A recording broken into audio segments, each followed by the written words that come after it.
Good evening, guys. Welcome to your final Going After Cacciato chapter summary lecture. This is very exciting. This means we've gotten all the way through the book, only watching lectures on the internet. The majority of the work has been done outside of the classroom. Very awesome. I look forward to continuing the flipped lecture as we finish out the year and getting you guys ready for your freshman year of college. So here we go, chapters 41 through 46 of Going After Cacciato. Let's wrap this up. Chapter 41, Getting Shot.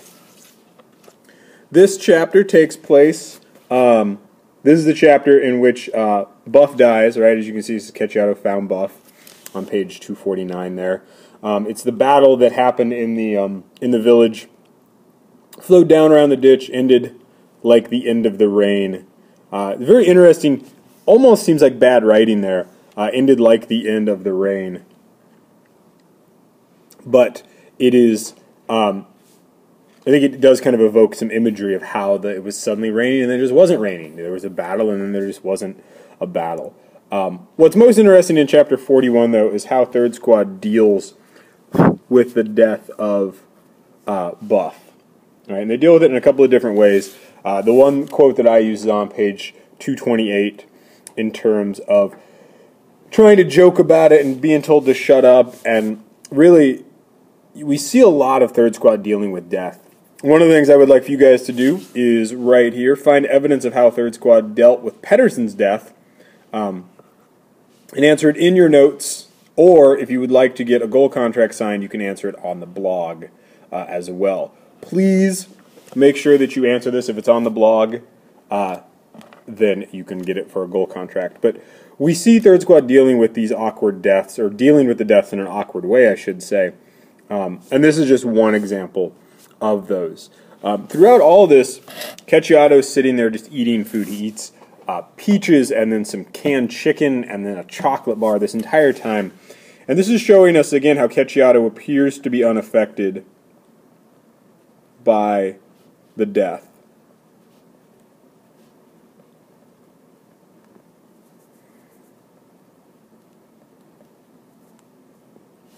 And I use the word appears there very purposefully because we don't quite know what's going on with Cacciato, but he certainly conveys this image of having no concerns about what he just saw. Chapter 42, an observation post chapter. We learn that it has been 6 months and that there were 8 deaths in those 6 months. That's a really short amount of time for so many people to have died. Frenchie and Pedersen and Rudy Chasson and Billy Boy Watkins and Bernie Lynn and Reddy Mix and Sidney Martin and Buff. And we know that these deaths aren't listed in the order they occur because Frenchie and Bernie die roughly at the same time. And so this is not a list in order, but it is listing all the people who had died. Again, we get an interesting point of view from Tim O'Brien that by the time they came back from the war, that all of this would have turned into a few stupid war stories, hackneyed and unprofound. And I think, again, we really see Tim O'Brien, the author, struggling with what this means. How do you experience these horrible things and turn them into something meaningful?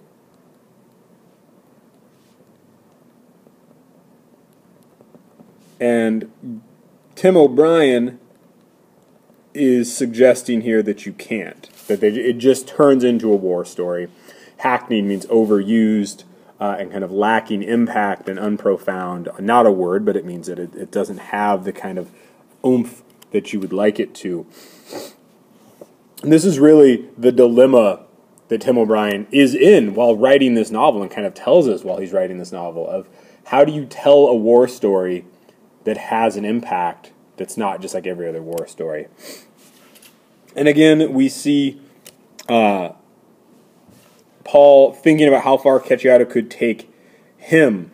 Key word there is him, right? How far could he take Paul? How far away from the war could he make this happen?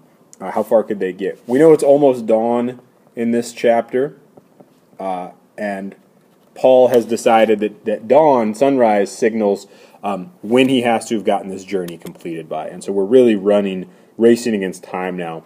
And we'll see that in the following chapters, that it's so close to dawn that Paul Berlin is just letting all kinds of things go. He's not, the story is starting to fall apart because he's trying to get to the end before sunrise. We see those things start to fall apart in this reference to this gargoyle. Gargoyles are the guys that are on the edge of buildings, right, who sit up on the edge of the building with the wings and they look over the gargoyle up there. Yeah, totally a gargoyle. He sees the gargoyle as wild as a gargoyle is torn from its mount, wings flapping, and it flies. It does. Bats' wings screeching. Caught up in the acceleration is the piece of this that I wanted to focus on right here. This idea that Berlin's story is picking up speed, he's in such a hurry to get this fantasy finished, that it's now affecting things that aren't related to the story. It's affecting elements of his fantasy because he's trying to tell the story so quickly that's almost like the whole fantasy itself is starting to get a little bit wobbly.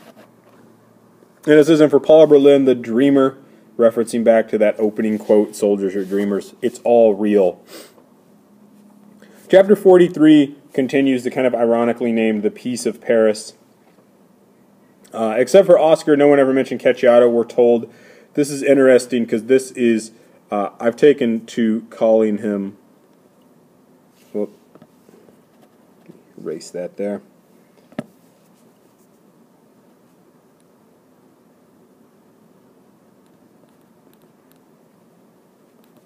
I've taken to calling him Oscar Paul. Oscar Paul is inside Paul Berlin, and he is still pushing. He's still pushing to find Cacciato. This is Paul's subconscious here, and it's still fighting back against Berlin's decision to not hunt Cacciato and to kind of drop out. We have more evidence of how the acceleration of the story is making it less and less believable. Money was never a problem. Passports were never required. Paul is just trying to finish the story. He just doesn't care about anything else of trying to get the story done. Now what's interesting is in Paul's own mind, Lieutenant Corson admits that Oscar is taking over, that part of Paul's subconscious, that angry kind of soldier part of Paul's subconscious is taking over. And really what we see here is Paul himself is kind of fragmenting. He's starting to fall apart. His characters are starting to come apart. He's starting to lose a grip on his story. Everything is just starting to get a little bit wobbly in chapter 3. The end of the road in Paris, back to the beginning. This is in a conversation between Oscar and Paul, but it's especially important because Paul's fantasy is converging with reality.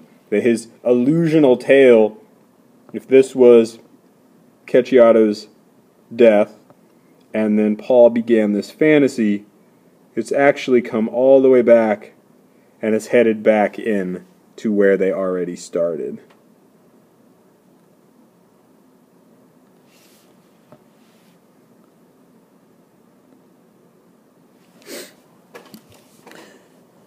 Paul's fantasy continues to break apart and fragment as Paul and Sarkin, so his image of Sarkin, she's also not real, obviously, she's never been real.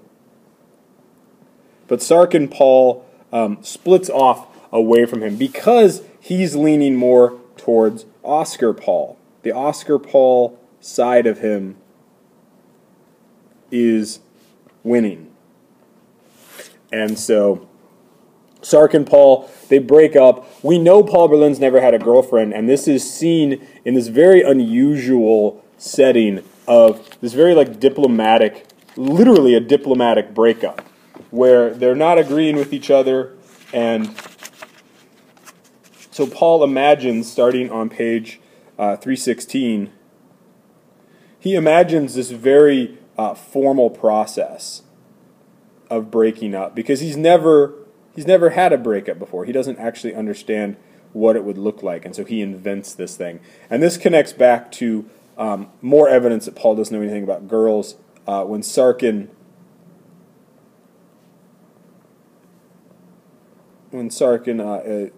is licking him after he gets attacked by Cacciato, and how he doesn't understand that licking your wounds is a metaphor. The observation post, chapter 45, we're so close to the end now. The observation post, again, is less than 2 pages. Daylight is basically upon them. And we see Paul talking about how he had trouble, not with the facts, but of understanding them. And I think that, again, is our key, that he's unable to process what has happened to him. He doesn't really know how to deal with it. And he's thinking back to the hillside and the mountain and all of those things, and really finds himself almost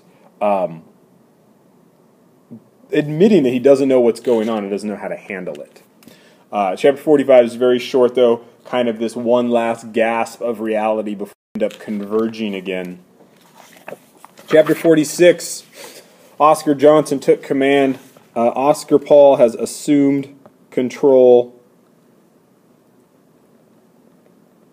Paul's subconscious has fully given over to his Oscar side of his personality. They're fully in command. In his own fantasy, Paul's still focusing on his symbol for bravery. He says, watch the silver star. And we get the idea that starting on page 329, actually a little bit before that, is things that were happening on the hill and in the hotel at the same time.